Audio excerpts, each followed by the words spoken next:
Buenas tardes y gracias a todas y a todos por estar aquí esta tarde con nosotros. Bueno, breve resumen o repaso de las actividades que se han venido haciendo a lo largo del mes de septiembre y el mes de octubre. Actividades organizadas por el Ateneo Anarquista de Cartagena y el sindicato CNT-AIT. Y que, bueno, pues hemos dado en llamar en otoño rojinegro. Bueno, hago pues este repaso, este resumen de lo que se ha hecho, pues por invitar un poco también a quien esté interesado en este tipo de cosas, pues que invitaros un poco pues a estar pendientes de lo siguiente que se va a hacer. Probablemente antes de que termine el año se hará alguna otra actividad y al principio del año que viene pues también seguiremos haciendo actividades en esta línea. Bueno, empezamos la primera semana de septiembre con una presentación de un libro titulado, muy bien, vale, titulado Un círculo y una A, anarquismo para jóvenes y adolescentes. Una presentación a cargo de su autor, Héctor García, que bueno, pues hizo una exposición bastante rigurosa, bastante clara, muy completa y muy sencilla también, acerca de pues, las principales ideas que podemos encontrar dentro del pensamiento libertario. Y también pues, analizaba un poco pues, la relación de la juventud, ¿no? Pues, con estas ideas, hablando también pues, bueno, pues, de ese auge de la extrema derecha que parece tocar especialmente a la gente joven. Fue una actividad en la que bueno, pues hubo un nivel de asistencia pues bastante bueno, y luego al final pues tuvimos un debate, turno de palabra, que fue pues muy enriquecedor, muy interesante. Bueno, luego se hizo una segunda actividad, una charla que se llevó a cabo también aquí en este mismo local. Una charla en defensa del ferrocarril, en concreto la línea Cartagena-Chinchilla. Aquí pues vino gente de CNT de Albacete y en esta ocasión pues hubo una participación por parte de los vecinos de aquí del sector estación pues importante. Entendemos que bueno, pues era un tema pues que tiene un interés general y bueno, pues quizá por eso pues acudieron más vecinos que a otras actividades. Luego, en octubre, pues hemos tenido la primera semana la presentación de la Coordinadora Anarquista Horizontal, que fue una actividad que se hizo al aire libre. La hicimos en el parque del Estadio Cartagonova, una ubicación pues bueno, distinta, ¿no?, a otras veces y bueno, pues pasamos también un rato bastante agradable, interesante, con los compañeros que vinieron a hacer esta presentación. Y hoy pues tenemos la última actividad de este primer tramo del otoño rojinegro, que sería pues la presentación del libro Anarquía para jóvenes y para los que no lo son tanto o no lo somos tanto, a cargo de pues Carlos Taibo, es su autor. Que bueno, que aprovecho el momento para darle las gracias por su presencia y por la buena disposición que ha tenido en todo momento pues para poder estar aquí hoy. Incluso teniendo que haber cambiado alguna fecha y bueno, el cambio de ubicación que tuvimos a última hora. Sabéis que bueno, esta presentación se iba a hacer en principio en el Salón de Actos de la UNED de Cartagena, pero pues bueno, se nos comunicó hace cosa de un par de semanas que no era posible. No puedo entrar en detalle porque tampoco conozco exactamente los detalles, y tuvimos que pues buscar una nueva ubicación que fue pues esta en la que estamos, que a mí pues me encanta. Incluso diría que prefiero este sitio antes que el Salón de Actos de la UNED. De modo que bueno, pues gracias a la Asociación de Vecinos del Sector Estación, gracias a Pencho, que bueno, nos ha ofrecido el local gustosamente, pues aquí estamos. Y si a él le parece bien y a los vecinos de aquí también, pues haremos alguna otra cosa en este mismo sitio, porque creo que es un local que bueno, que está genial para este tipo de cosas. Bueno, sobre Carlos, pues a ver, creo que no necesita presentación ninguna. Pues déjalo. Pues por eso mismo, creo que me voy a levantar, me voy a poner allí, que yo también quiero asistir a la presentación. Y bueno, pues quienes estáis aquí ya lo conocéis, de modo que bueno, pues eso, que creo que no hay mucho más que decir. De modo que bueno, pues le cedo la palabra y me siento por aquí, ¿vale? Muchas gracias. Debo confesaros que siempre me he sentido muy incómodo cuando me presentan, hasta el punto de que no sé qué hacer. Simulo que estoy escribiendo algo así para alejarme de la situación. Y si además quien me presenta ha echado mano de la información de la Wikipedia, mi incomodidad ya es extrema. No porque sea particularmente perversa, pero creo que está llena de imprecisiones, así que mejor que no me presente nadie. Soy yo quien tiene que estar agradecido a los amigos y amigas de la CNT-AIT de Cartagena, al Ateneo Libertario, por esta invitación. Yo supongo que la lógica más elemental sugiere que un libro titulado Anarquía para jóvenes, cuando se presenta en un recinto libertario, y voy a entender que hoy este es un recinto libertario, invita a prestar mucha más atención a lo de la anarquía que a lo de los jóvenes. Pero yo no voy a actuar así. Mi experiencia a lo largo de este año, el libro fue publicado en enero, es que en los actos de presentación hay muchas materias que discutir vinculadas con la condición actual de la gente joven y que los debates son muy vivos, en el buen entendido de que yo no soy el director de esos debates. Parto de la firme intuición de que quienes estáis aquí tenéis, en su caso, tanto mayor conocimiento que el mío sobre lo que ocurre con la juventud, de tal suerte que lo último que me gustaría es que esto pareciera un oráculo de alguien que sabe que se dirige a personas ignorantes. Voy a intentar justificar mi opción. Este libro tiene 3 capítulos. El primero y el más largo, las 3/4 partes de las páginas, obedece al propósito de dar cuenta del título de la obra.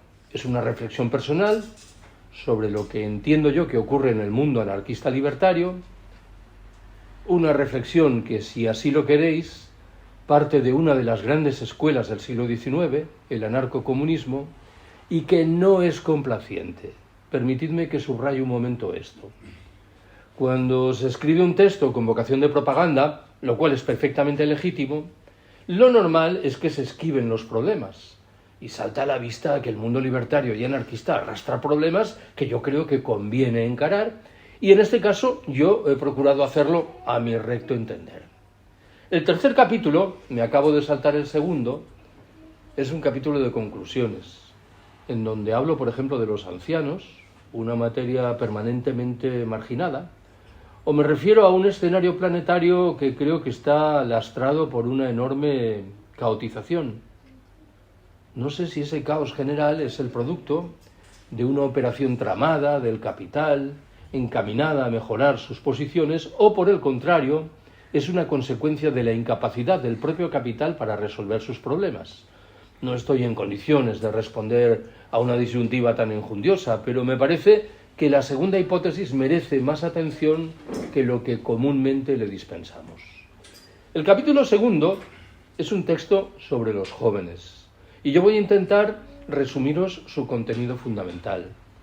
Ese capítulo incorpora experiencias personales, conocimientos más o menos asentados socialmente y el efecto de lecturas especializadas. Antes de acometer esa tarea, me vais a permitir que formule una encuesta muy rápida. De quienes estáis aquí, ¿quiénes tenéis 20 o menos años?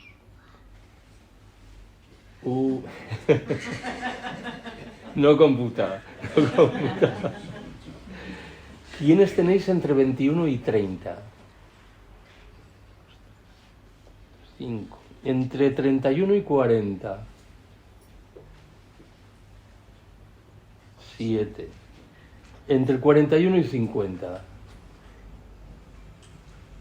5. Entre 51 y 60. Entre 61 y 70. y más de 70, bueno, consolaos pensando que si este acto... Hay una persona. Ahí sí. A los de más de 70 se les sigue considerando personas. Esto ya es nuevo por aquí. Bueno, consolaos pensando que si esto fuera un acto organizado por comisiones o UGT, yo habría empezado por lo de quién tiene menos de 70, que creo que es la forma adecuada de encarar. Primera cuestión que quiero abordar. Todos y todas utilizamos generalizaciones. Es inevitable emplearlas. Pero conviene que seamos conscientes de los riesgos que están por detrás. Voy a proponeros 2 ejemplos de lo que quiero decir. He oído muchas veces que la gente joven no lee. No sé si es verdad o no. Los estudios oficiales parecen desmentir esa conclusión, aunque probablemente habría que preguntar qué es lo que leen, y esta es otra discusión distinta. Pero por detrás de la afirmación de que la gente joven no lee, está la inferencia de que quienes no son jóvenes leen compulsivamente. Yo tengo muchos amigos de mi edad que no leen absolutamente nada, con lo cual conviene poner los puntos sobre las íes para no equivocarse. Propongo un segundo ejemplo. Yo formo parte de lo que se llama la generación del baby boom. Y muchas veces he escuchado que somos gentes que nos beneficiamos por un escenario muy saludable. Encontramos de manera temprana trabajo. Ese trabajo era razonablemente estable y estaba más o menos bien pagado. Esto permitió que adquiriésemos viviendas de forma relativamente fácil y que, si lo deseamos, formásemos familias. Esto que acabo de contar se puede decir de todos los integrantes de la generación del baby boom. Obviamente no es así. Me interesa más subrayar la otra cara de la cuestión. Mi generación creció en los estertores del franquismo y la huella de la dictadura la llevamos dentro de la cabeza. El sistema educativo que padecimos no fue precisamente el mejor. Nuestra formación tecnológica dejó mucho que desear y nos ha obligado a asumir ejercicios a veces duros. Nuestro conocimiento de lenguas es mucho más precario que el que exhibe la gente más joven. En fin, apenas viajamos. Yo tengo una hija con 30 años, 31 ya. Y recuerdo que cuando tenía 20, yo pensé cuántos países extranjeros conocía mi hija y cuántos conocía yo con 20 años. Yo conocía como gallego el norte de Portugal, y casi por casualidad. Mi hija había viajado a una quincena de países. Bueno, ¿quiere esto decir que el escenario de mi generación o de las que la rodearon no fue particularmente halagüeño? Segunda observación que quiero haceros.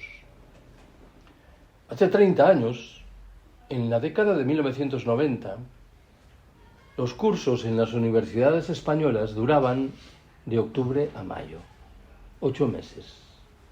Yo decidí que correspondía, como teníamos mucho tiempo, dedicar una clase al mes a un debate sobre materia libre que elegía el alumnado. Y en uno de esos años, en las primeras sesiones del curso, el alumnado decidió discutir sobre materias vinculadas con el eje izquierda-derecha. ¿Qué sé yo? La enésima intervención militar norteamericana en el Oriente Próximo o el estado de la sanidad pública. Aunque yo oficiaba de mero moderador, era inevitable que me hiciese una composición de lugar de quienes estaban en la izquierda y quienes estaban en la derecha. En la segunda parte del curso, supongo que de nuevo por circunstancias azarosas, el alumnado decidió discutir sobre materias vinculadas con la moral individual, las drogas, el aborto. Y debo confesaros que salí con la cabeza como un bombo. ¿Por qué? Exagero un poquito, pero las gentes a las que había situado en la izquierda en la primera parte del curso asumían por lo común posiciones hiperconservadoras en materia moral en la segunda. ¿Cuál era la explicación? Creo que se trataba de cristianos que en la primera parte del curso reflejaban determinado sistema de valores y en la segunda sucumbían al hechizo de lo que rezaba la Iglesia Católica en relación, por ejemplo, con el aborto. Decidí entonces suspender, y lo hago hasta hoy, cualquier tipo de juicio firme y fuerte sobre la juventud, porque partí de la firme convicción de que había muchas cosas que se me escapaban. Tercera observación. En uno de esos años, con ocasión de una de las materias de discusión redundante, el derecho de autodeterminación, pasó algo que me resultó interesante. Yo siempre pedía a 2 voluntarios o voluntarias que defendiesen, claro, percepciones diferentes. En uno de esos debates tomó la palabra un joven que defendió con singular empaque y emoción el derecho de autodeterminación. La mayoría de las intervenciones posteriores cayeron sobre él con los argumentos nada sutiles que suele gastar el nacionalismo de Estado español. Y yo decidí que tenía que aportar apoyo psicológico a ese chaval. ¿Cuál no sería mi sorpresa cuando unos días después se me acerca, me pide que intercambiemos teléfonos y me señala que lo han elegido delegado? Ojo con esto, que para mí era una sorpresa. Mi generación no hubiera actuado así. Mi generación hubiera actuado sobre la base de afinidades ideológicas. Ojo con lo que digo a continuación. Para explicar esto que os estoy contando, uno podría dejarse llevar por la tentación de afirmar que la mayoría del alumnado era muy tolerante, abierta. No creo que fuera esta la explicación fundamental. Lo que hacían era responder a un código claramente utilitario. Sabían que ese joven tenía la labia suficiente para defenderlos delante del profesorado o de quien fuese, y lo elegían por esta razón que poco tenía que ver con la tolerancia o con el pluralismo. Cuarta observación que quiero haceros. Me vais a permitir que rescate 2 recuerdos de un día importante, el 15 de mayo de 2011, el día en que surgió el movimiento que conocemos como 15M. Lo primero que recuerdo es que yo acudí a la manifestación correspondiente que partía en Madrid de la Plaza de las Cibeles. Y mientras subíamos caminando de la Puerta del Sol me encontré con un colega, más o menos de mi edad, no recuerdo muy bien quién era, y prácticamente los 2 al unísono dijimos lo mismo: no conozco a nadie. Era una declaración muy interesante. Quería decir que ahí había gente que no estaba en nuestras manifestaciones. O por decirlo mejor, que nosotros estábamos acudiendo a una manifestación convocada por otra gente. Lo segundo que recuerdo es que me habían pedido que dijese unas palabras al final de la manifestación en la Puerta del Sol. Y yo había tenido bastantes dudas en lo que respecta a la aceptación de esa invitación. Al final dije que sí porque la persona que me la transmitía me merecía confianza. Cuando llegué a la Plaza de las Cibeles, mi temor es que lo que yo había preparado, no improviso esas intervenciones, fuese en exceso radical. Pero al escuchar los mensajes que salían de la megafonía del camión que encabezaba la manifestación, mi temor pasó a ser el contrario, que fuese en exceso moderado. Mi problema quedó resuelto en la Puerta del Sol. No se oía absolutamente nada, de tal manera que daba igual que lo que yo dijese pareciese moderado o radical. Quinta observación que quiero haceros. No sé cuántos años hace que se aplica en las universidades de los Estados miembros de la Unión Europea el llamado Plan de Bolonia. Creo que son unos 15. En términos pedagógicos, la principal innovación de Bolonia es la entronización de la figura de los seminarios. El profesorado tiene que impartir seminarios y el alumnado que soportarlos. Yo llegué de nuevo a la conclusión de que el único empleo sensato de ese tiempo pasaba por organizar debates con el alumnado.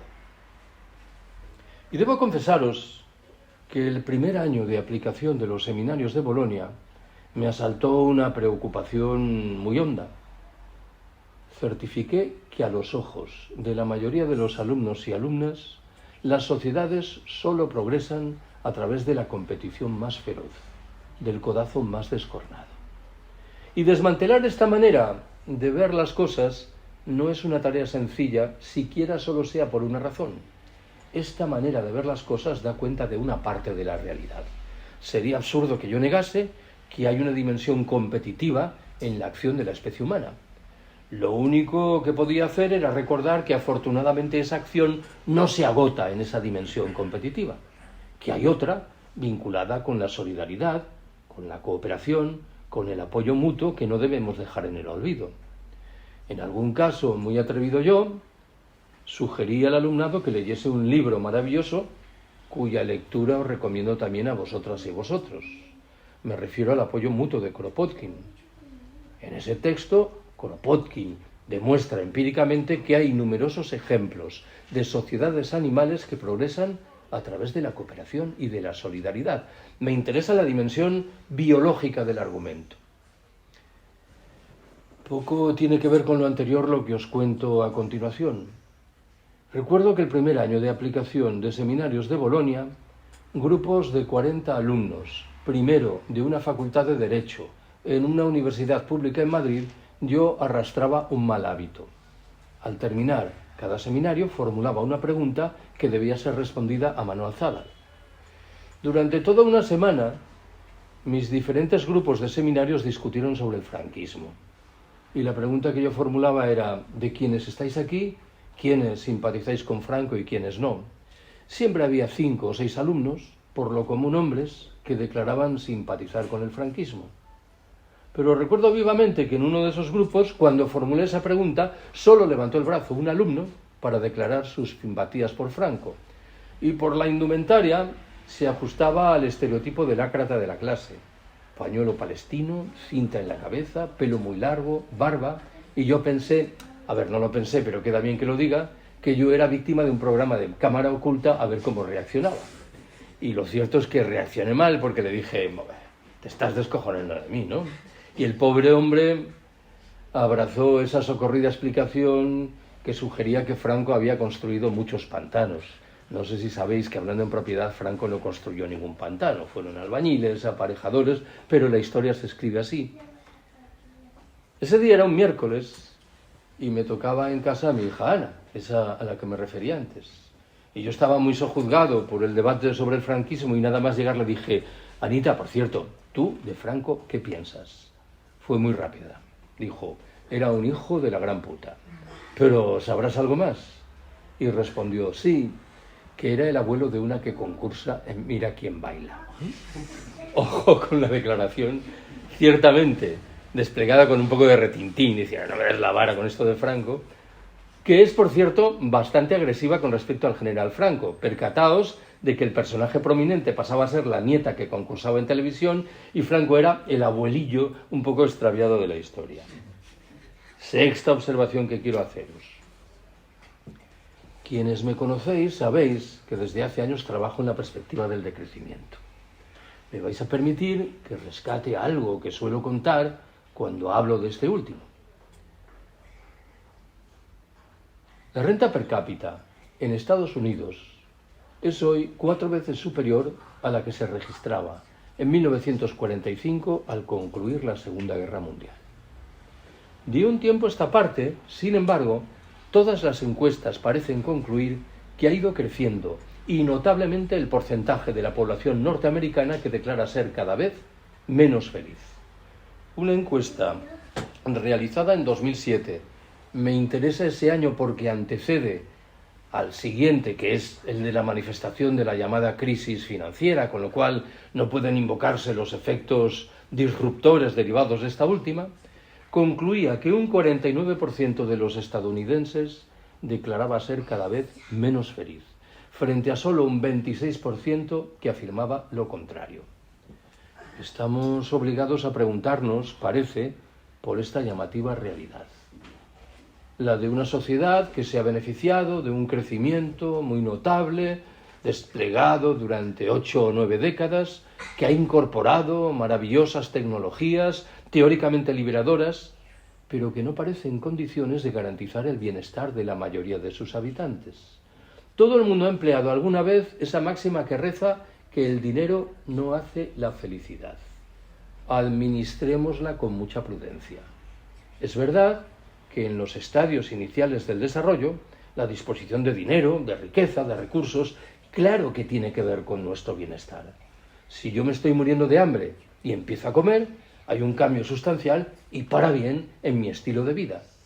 Sobran, sin embargo, los motivos para argumentar que, dejados atrás esos estadios iniciales del desarrollo que acabo de invocar, el hiperconsumo al que nos entregamos a menudo los habitantes de las sociedades opulentas es antes un indicador de malestar general que una señal de bienestar exultante. Lo digo de una manera más y en el fondo a esto voy. El sentido común, imperante en una sociedad como la nuestra, entiende desde mucho tiempo atrás que cada nueva generación que entra vive mejor que las anteriores. Mi abuelo vivió mejor que mi bisabuelo. Mi padre vivió mejor que mi abuelo. Yo he vivido mejor que mi padre. ¿Estamos en condiciones de afirmar que los jóvenes que entran ahora en el mercado de trabajo van a vivir mejor que los integrantes de mi generación? Me temo que nadie está en condiciones de afirmar semejante cosa, algo que nos emplaza ante una genuina crisis de nuestra civilización. Séptima observación que quiero haceros.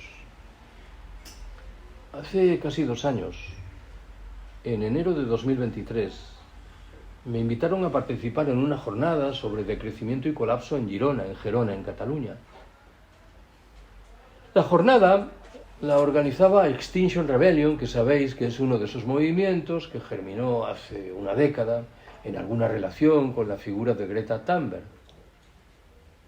Las 2 personas que me fueron a buscar a la estación tenían la una 29 y la otra 30 años.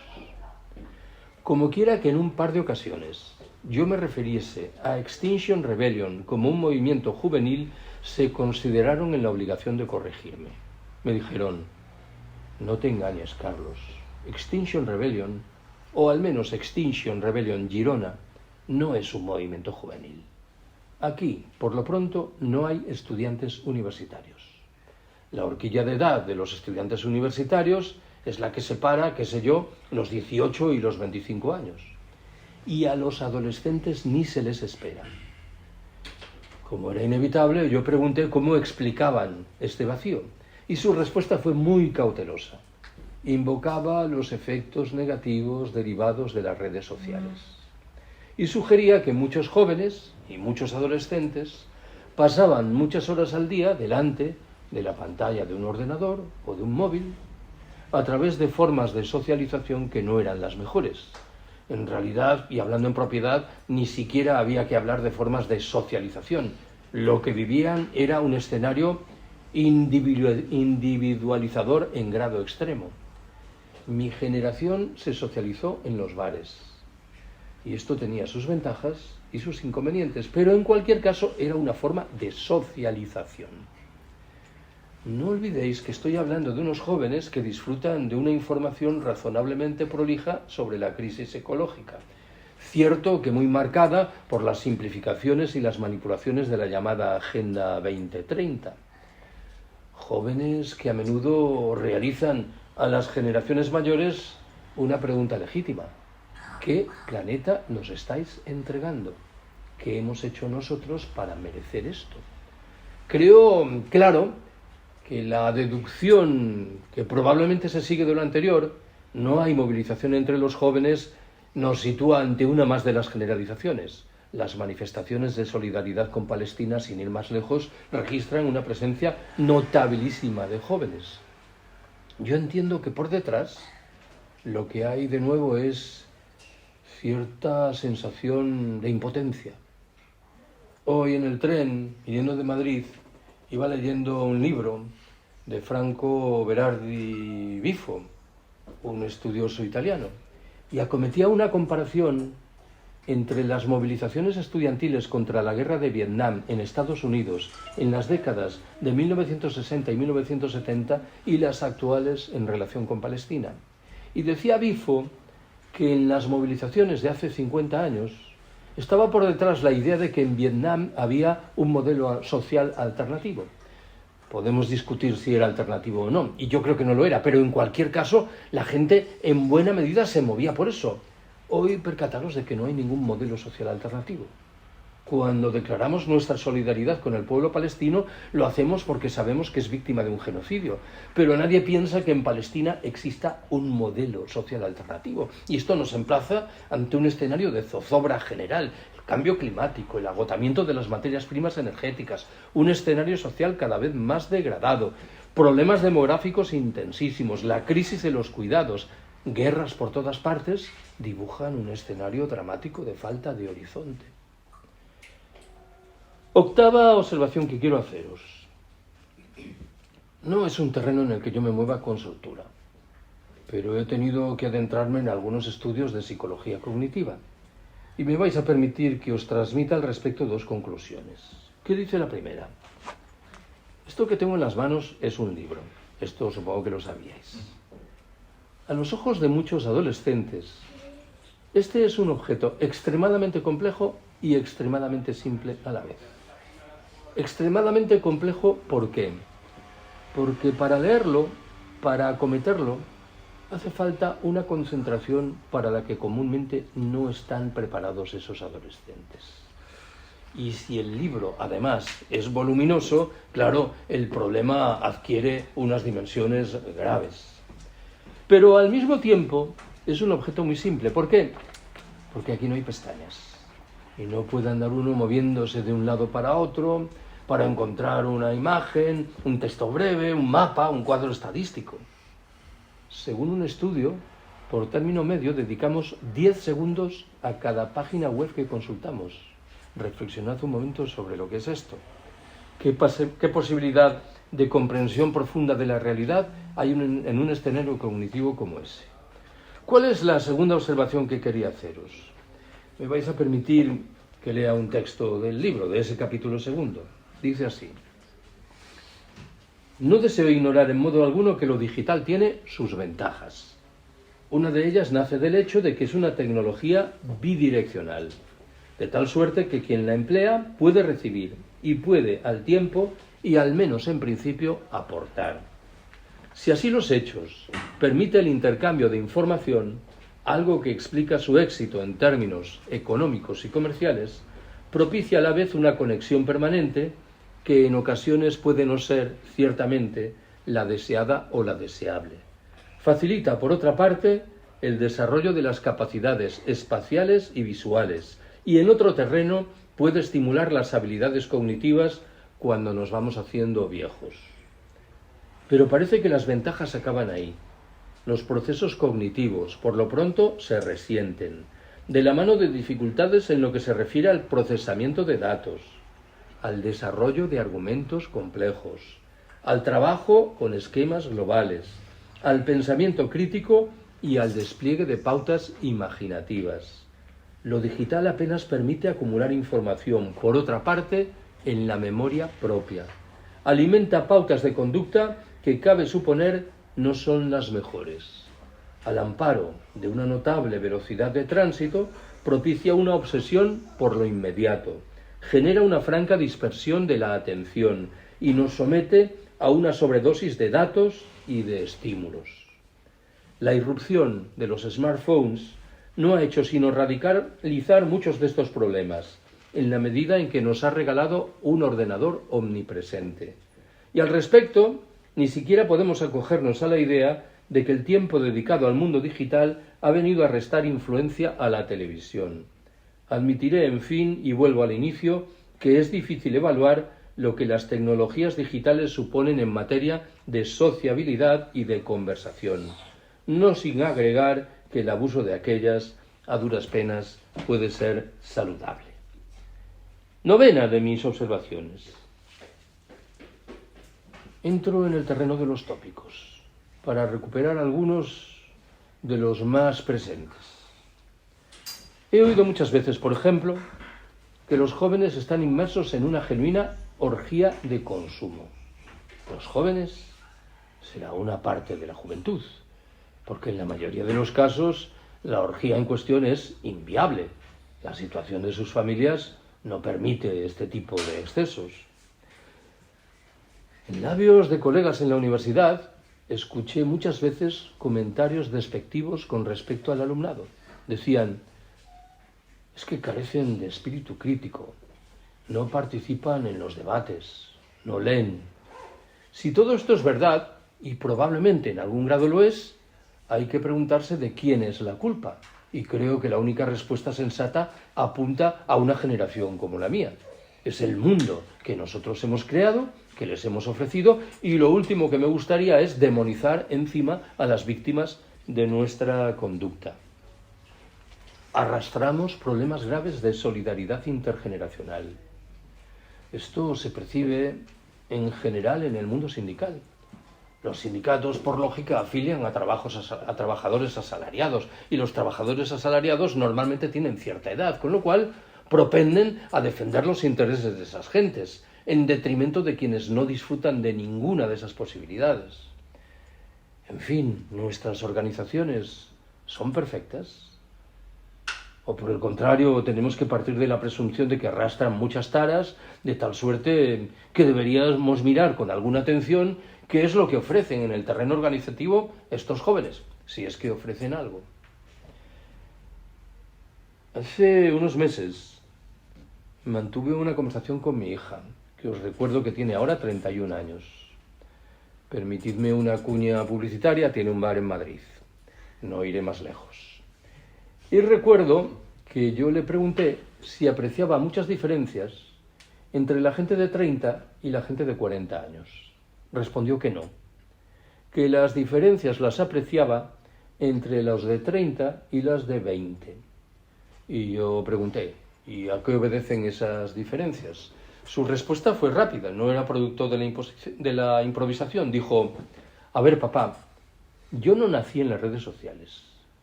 Me incorporé a las redes sociales cuando era un adolescente, cuando tenía 12, 14, 16 años. Hay una etapa de mi vida anterior a las redes sociales. Me han salido las guerras sociales e igual no iba mal encaminado. Bueno, dejémoslo así. De tal manera que tengo cierta percepción que me aconseja, por ejemplo, seguir leyendo. Tampoco es que lea mucho.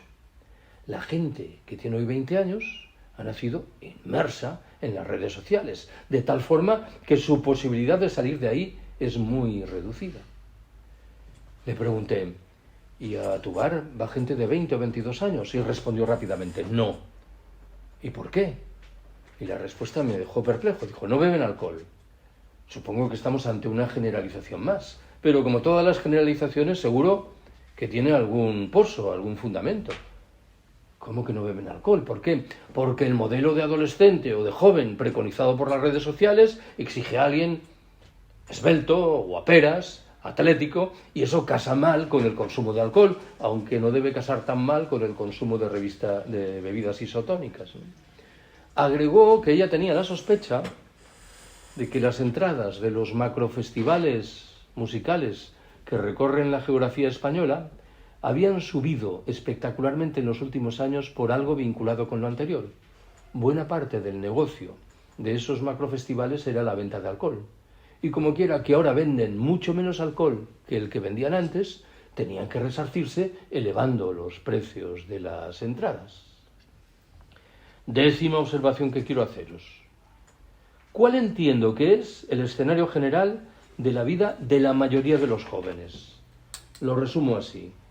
Precariedad, salarios muy bajos, desempleo generalizado, obligación de seguir viviendo en el hogar de los padres, problemas ingentes, si lo desean, para reproducirse, propensión a migrar a otros escenarios geográficos, problemas de salud mental muy extendidos, en particular después y al calor de la pandemia.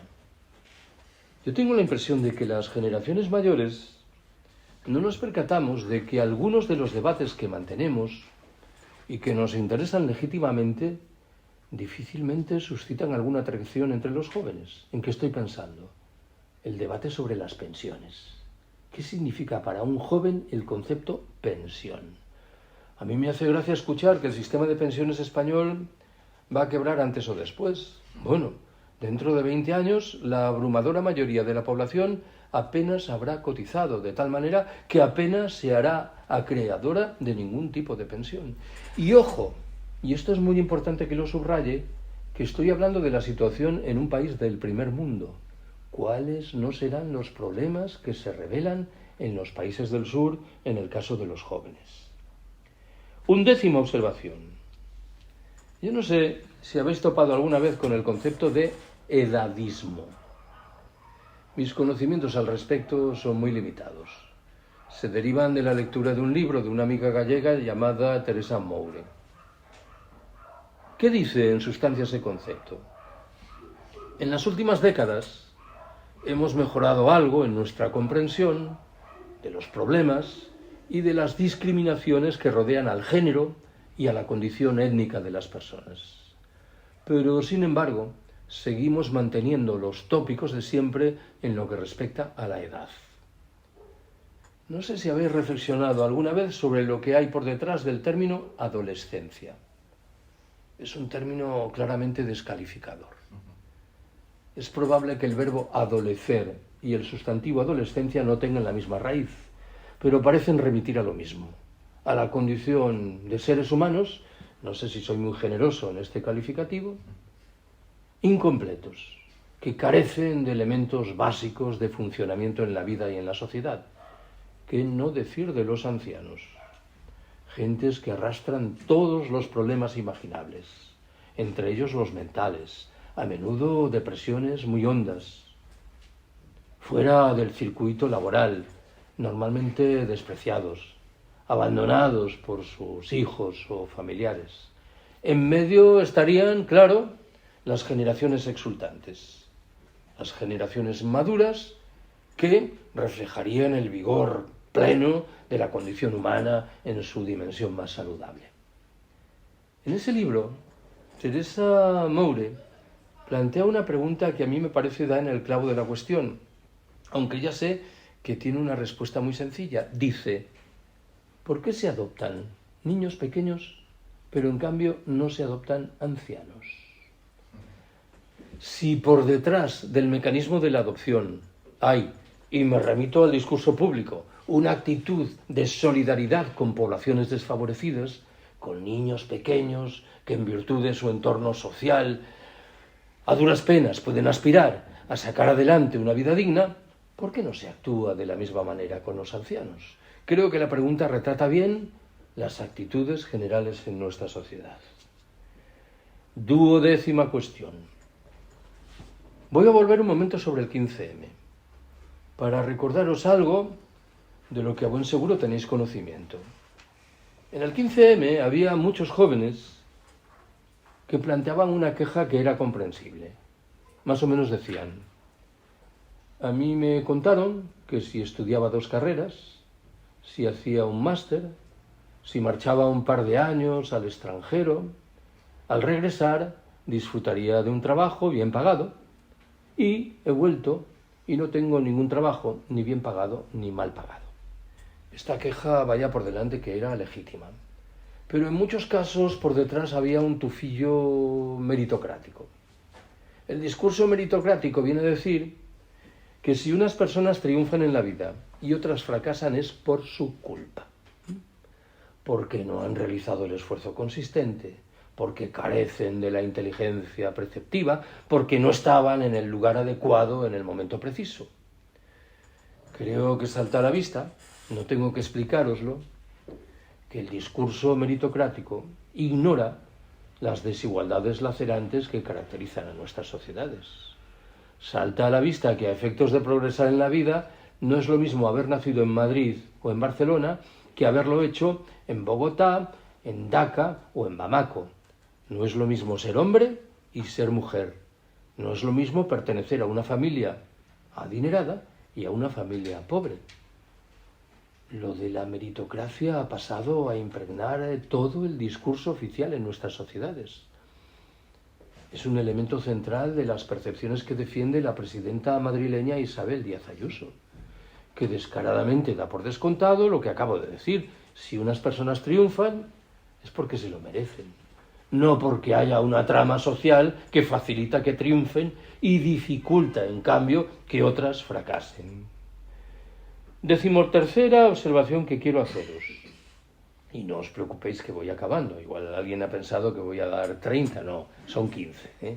Así que tranquilos y tranquilas.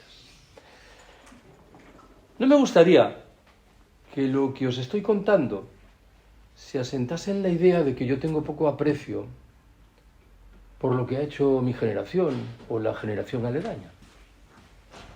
Os voy a proponer un ejemplo que invita a extraer la conclusión de que tal vez algunas de las fórmulas de comunicación y de relación que ha defendido de siempre mi generación merecen más aprecio de lo que pudiera parecer. Hace casi un año en noviembre del año pasado, me invitaron a dar una charla en Zaragoza. Y un par de horas antes quedé con una mujer que estaba haciendo una tesis sobre el 15M, una mujer de 37 años. Durante nuestra conversación me explicó que unos meses antes había llevado a una sobrina suya de 19 años a una charla mía en el Pirineo de Huesca, y que su sobrina había quedado fascinada. Ojo, no penséis que soy tan inmodesto como para elogiarme de esta manera. Creo que había quedado fascinada con el concepto charla, no con mi charla precisa. ¿Por qué? Bueno, especulo. Una primera explicación dirá que para una persona que ha crecido en la idea de que a efectos de aprender es preciso tener un ordenador, la pantalla de una tablet o un móvil, descubría que se puede aprender a través de la palabra desnuda, sin mayor aditamento tecnológico. Sospecho que en mi charla, si había algún elemento tecnológico, era un micrófono, pero esto, a efectos de esta discusión, no computa. Hace años compré un libro francés contra el PowerPoint y lo compré por el reclamo publicitario que acompañaba la obra, que eran unas declaraciones de un general norteamericano con mando en Irak que sostenía que Estados Unidos había medio perdido esa guerra por culpa del PowerPoint.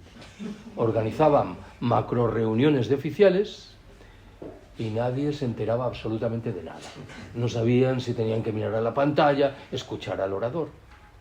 Una segunda explicación señala que mi charla no formaba parte de ninguna actividad reglada.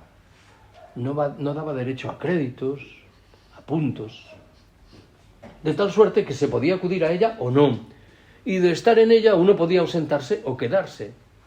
La tercera y última razón se sigue de la anterior. De por medio no había ningún intercambio monetario. El ejemplo me vale. Vuelvo a lo que he sugerido hace un momento. Tendemos a pensar que las herramientas de comunicación utilizadas de siempre por mi generación, esta en la que estamos ahora, no sirven para nada.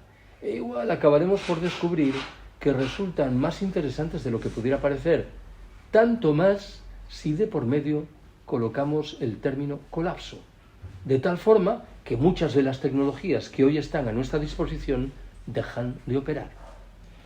14ª apreciación. Para que veáis que me curré ese capítulo, confesaré que leí media docena de libros sobre youtubers e influencers. En las primeras presentaciones de esta obra dije que de la lectura de esos libros no se derivó otra cosa que la identificación de mierda. Pero he escuchado quejas de gentes que legítimamente dicen que no todo lo que hay allí es intrínsecamente perverso y malo. Lo acepto.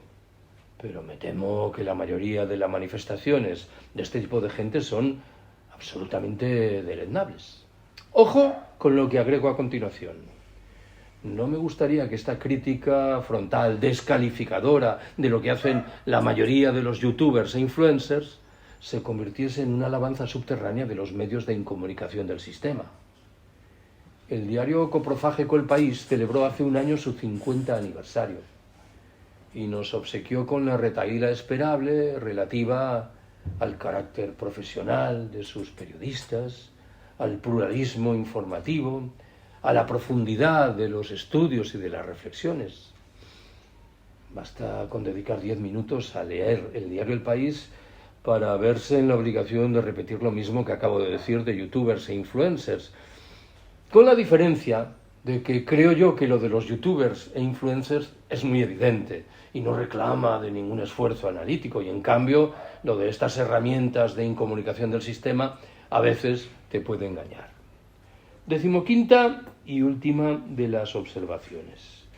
Me vais a permitir que de nuevo, para terminar, lea las líneas finales de ese capítulo 2.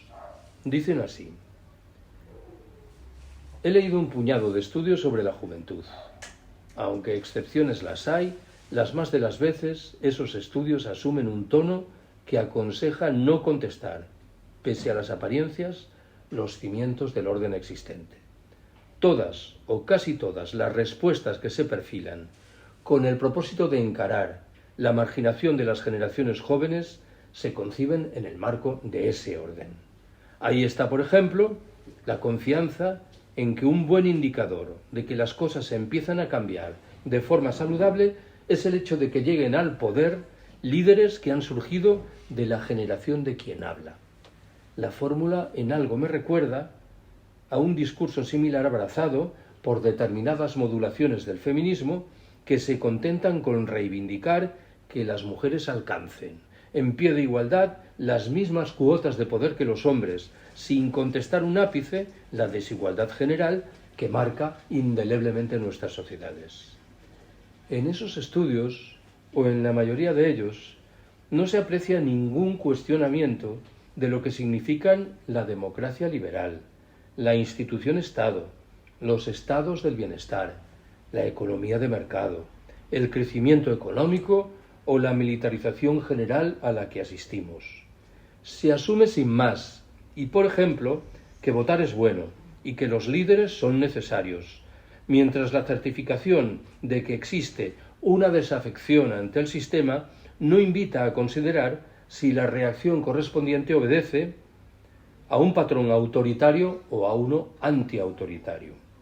Las fórmulas aplicadas me traen a la memoria los proyectos de Naciones Unidas que se proponían acabar con el hambre en el mundo sin cuestionar en modo alguno los planes de ajuste del Fondo Monetario Internacional. Pareciera como si tuviésemos conocimiento, sin margen para la duda, de lo que es bueno, de lo que nos conviene, de tal forma que todo lo demás se ordenase en torno a ello. Sabemos también, por cierto, lo que debe suscitar nuestra atención y lo que no. Frente a la preocupación muy común entre politólogos y sociólogos por lo que hay que perfilar para que los jóvenes se integren en plenitud, creo que es más interesante determinar qué hay que hacer para que no se integren en modo alguno.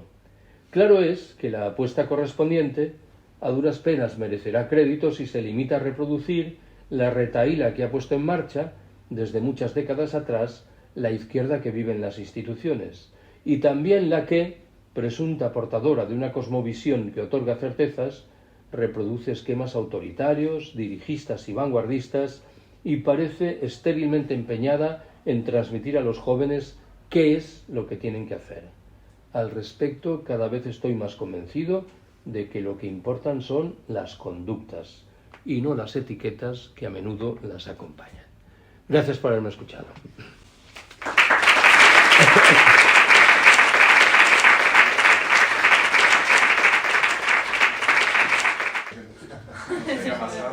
Adelante. Pues has tratado muchos problemas muchos problemas. Has hecho un esquema sobre la situación de la juventud y de mi generación entre los 20 y los 30, casi los 30. Pero hay una cosa que me gustaría preguntarte. Y es que... Hola. Sí. Es que en tu generación, una de las cosas que estuvo muy marcada, bueno, no sé de qué año eres en concreto, pero fue el uso de las drogas y cómo las drogas influyeron en... ¿Sabes por dónde voy? Pero nuestra generación creo que se droga muchísimo más y que también es algo a tener en cuenta respecto a las redes sociales y todo eso. Entonces quería saber tu opinión, si tienes alguna, sobre ese aspecto. Gracias. Pues estoy seguro de que tienes razón. Lo que ocurre es que el fenómeno hoy es menos vistoso y suscita menos atención que el que levantó ese mismo fenómeno en la década de 1980, cuando había muertos diarios y ciudades muy castigadas por el problema, ¿no? Digamos que hoy, aparentemente, el problema es menos truculento, con lo cual la atención social es visiblemente menor. Pero sospecho que tienes razón y que una de las maneras de encarar esto consiste en relacionar lo que cuentas con esos problemas de salud mental a los que antes me referí, que atenazan a buena parte de la juventud. Yo tengo amigos y amigas que son profesores de secundaria y cuentan historias realmente terribles. El fenómeno sugería antes que se vio a buen seguro estimulado por la pandemia y las carencias consiguientes. Pero tienes razón, lo único que se me ocurre decir para autojustificarme es que lo de los jóvenes plantea otras muchas discusiones tan importantes como esta que tú estás mencionando, pero es innegable que tiene su relieve. Gracias. No sé, un poco una cosa que me ha parecido que ha estado flotando en todas tus observaciones ha sido el hecho de la individualidad y del individualismo como un problema que va apareciendo en varias cosas, incluso yo creo que en parte una de las diferencias con el consumo de droga es que creo que ahora hay un porcentaje, y no tengo pruebas pero tengo dudas, que es más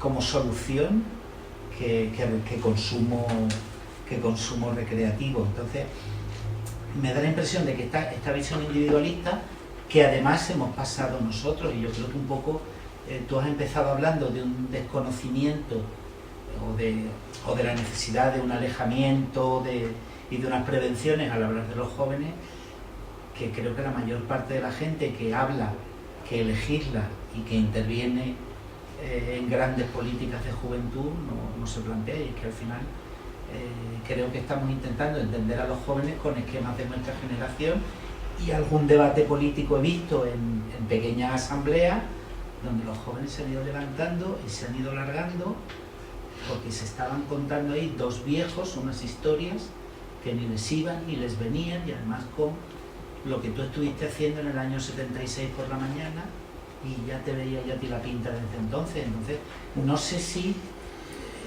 hemos creado una barrera excesivamente impermeable que igual solo podemos pasar por los afectos. Interesante. A ver, diré en primer lugar, para romper una lanza en provecho de nuestra generación, que probablemente es inevitable que juzguemos a los jóvenes conforme a lo que llevamos dentro de la cabeza. Esto es humano, no hay más vuelta que darle, ¿no? Lo que ocurre es que sitúo el argumento en el ámbito de lo de las generalizaciones que invoqué antes. Cuando dije, tenemos que ser conscientes de qué es lo que acompaña a las generalizaciones y saber cuáles son los datos que estamos esquivando porque no entran en nuestra manera de ver las cosas. Es que mi letra, esto es uno de los problemas de la senilidad, que la letra es cada vez más... Y de los gallegos, porque Rajoy tenía el mismo. Un momento, que mi grado de tolerancia sobre intervenciones agresivas es limitado. Hace poco vi un trecho de una entrevista que le hacía el idiota de Pablo Motos a Rajoy, que no sé por qué le trataba de tú, y en un momento determinado le dice, Mariano, cuando dijiste eso de los vecinos eligen a los alcaldes y los alcaldes eligen a los vecinos, ¿qué quería decir? Y Rajoy dice, pues ya me gustaría a mí saberlo. Dice, bueno, por lo menos el sentido del humor tenía. A ver, hace unos meses, presentando este libro en Madrid, alguien dijo que le había gustado ese capítulo que he glosado, porque no era un capítulo adulador hacia los jóvenes, pero tampoco era un capítulo demonizador de los jóvenes, ¿no? En realidad me imagino que todo el mundo, con independencia de las generaciones, arrastramos una visible zozobra, una incapacidad para comprender el lugar en el que estamos, con el agravante de que los mayores creemos disponer de herramientas de reflexión más o menos sólidas que nos otorgan certezas. Y esto es una enorme ingenuidad. Sospecho que la mayoría de los jóvenes al menos no incurren en esta ingenuidad. No piensan que tienen herramientas de comprensión, con lo cual su posición es más ventajosa. Pero claro, no anula tampoco la zozobra, ¿no? Al fin y al cabo, arrastramos experiencias distintas. Pero yo entendería que si alguien hubiera vivido la Segunda República y la Guerra Civil, pudiera asumir algún ejercicio de presunción de que su vida fue más intensa, pero la nuestra creo que en términos generales fue bastante sórdida, con lo cual no deja de sorprenderme que intentemos presumir ante los jóvenes de lo que hicimos o dejamos de hacer. Yo desde luego no lo hago. Acabo de mencionar, por cierto, un hecho que tiene algún relieve. No lo he citado en mi charla. El concepto juventud es relativamente reciente. Cuando uno escarba en las autobiografías de militantes anarquistas y anarcosindicalistas de antes de la Guerra Civil, descubre que la juventud no existía. Pasaban directamente de la infancia a la fábrica. El concepto de juventud se va hilvanando con el paso de las décadas y en un momento determinado, probablemente en el caso español, cuando muere el general Franco, se abre camino a un sistema educativo que prolonga los años de escolarización y entonces hay una etapa que sirve de transición desde la infancia hasta la vida laboral. Esto es importante subrayarlo, también a efectos de llamar la atención sobre cómo las experiencias que arrastramos son muy distintas. Lo único que puedo aconsejar es prudencia y evitar, lo dije al principio, los juicios fuertes y rotundos, porque creo que mi generación tiene una capacidad muy limitada para enunciarlos, ¿no? Y vuelvo a algo que dije antes de pasada. ¿De qué podemos presumir? Pues yo creo que de bien poco. En realidad estamos tan marcados por el individualismo extremo de nuestras sociedades como por las redes sociales. Hace un año, todos los cursos voy a dar 3 sesiones en un máster en la Universidad de Valencia, y como estaba preparando este libro, me interesaba mucho investigar qué ocurría con los jóvenes. Y pregunté, había como 20, 25 personas, ¿cuál es la edad media que tenéis? Y era 23 años. Claro, era un grupo no representativo de la sociedad española. Universitarios que están haciendo un máster, no vale como elemento de comparación, pero tenían por un lado muy claro las miserias de las redes sociales y por el otro daban por descontado que iban a salir de esas miserias.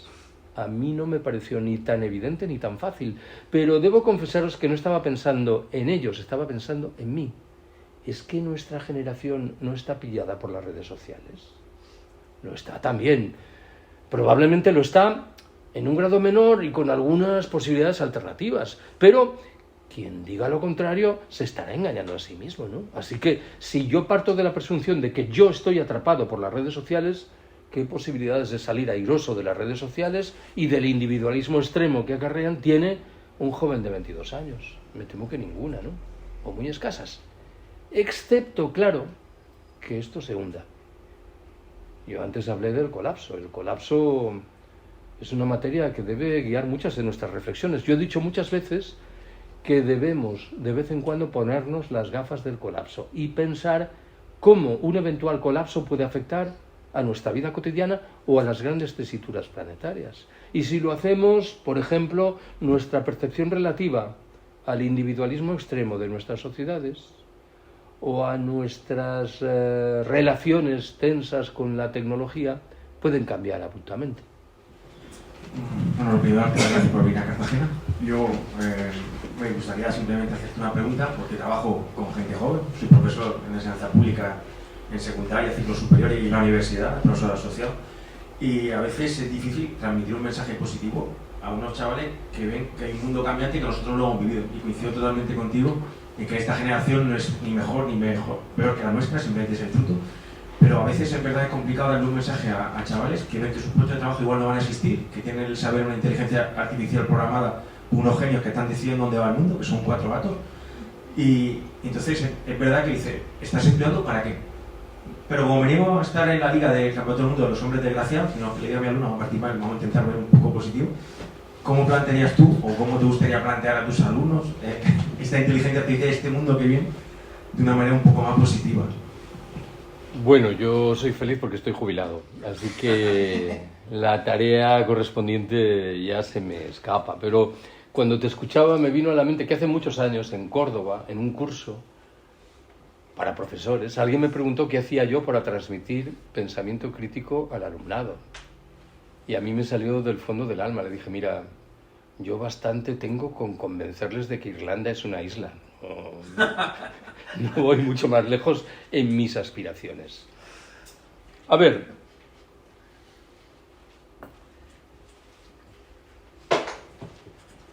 Tú has retratado bien el escenario. Yo alguna vez pienso que si en el año 1980 un periodista hubiese salido a la calle y le hubiera preguntado a la gente cómo veía el futuro, habría escuchado las versiones más dispares.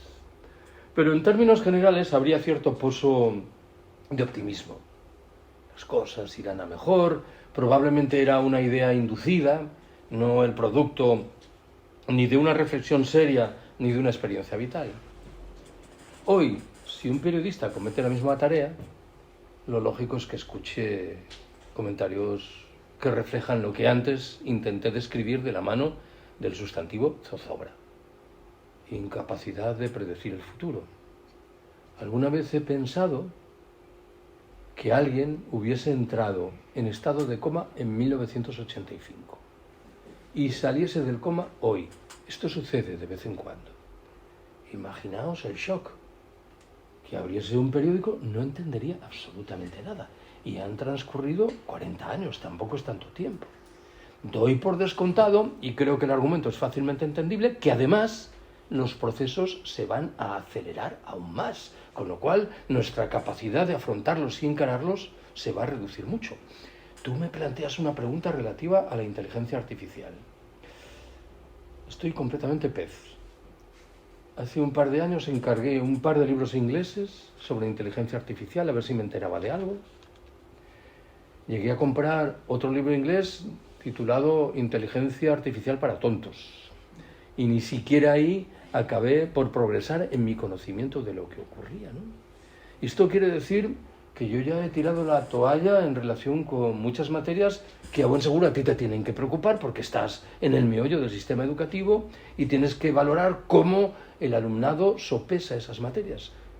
Yo me imagino que en muchos casos lo sopesa con perspectiva crítica, pero no sé si la perspectiva crítica de nuevo es en exceso utilitaria, es simplemente la inteligencia artificial va a reducir el número de puestos de trabajo, con lo cual, si ya lo tenemos difícil, más difícil lo tendremos en el futuro. Y esto significa que no se está valorando la dimensión de lavado de conciencias que está por detrás de lo de la inteligencia artificial, ¿no? Yo recuerdo que hace unos meses un colega me dijo que había preguntado en ChatGPT qué medidas había que asumir para evitar un colapso general. Y el ordenador había vomitado un par de folios con medidas, bueno, que eran respetables. E inmediatamente había preguntado, ¿y de crecimiento? Y el sistema había respondido, de crecimiento no. Quien piense que detrás de la inteligencia artificial no hay un código ideológico que preconiza determinadas fórmulas y proscribe otras, se está equivocando. La inteligencia artificial es un mecanismo central de puesta en marcha de la lógica del sistema, con el agravante de que muchas veces nos dejamos embaucar por sus prestaciones que probablemente en muchos casos son respetables. Claro, si un sistema de inteligencia artificial permite prever un tsunami o un infarto, nadie dirá que está en contra de esto, ¿no? Pero acaban por colarte lo otro por detrás de lo aparentemente benigno. De todas maneras, déjame que bromee, porque creo que es la única salida que nos queda en relación con estas cosas. Cuando a mí me formulan una pregunta relativa a qué debemos hacer en relación con esto o con lo otro, yo suelo echar mano de la mejor frase de gallegos que he oído nunca. No sé si habrá aquí algún compatriota gallego. No. Tenéis un público poco selecto aquí en la CNT. A la mitad. ¿Cómo? A la mitad, sí. ¿Y la mitad de dónde es? De aquí. No, pero la mitad gallega ¿de dónde? De Cameixa, en Ourense. Una aldea. Bueno. ¿Rivadavia? Me vale.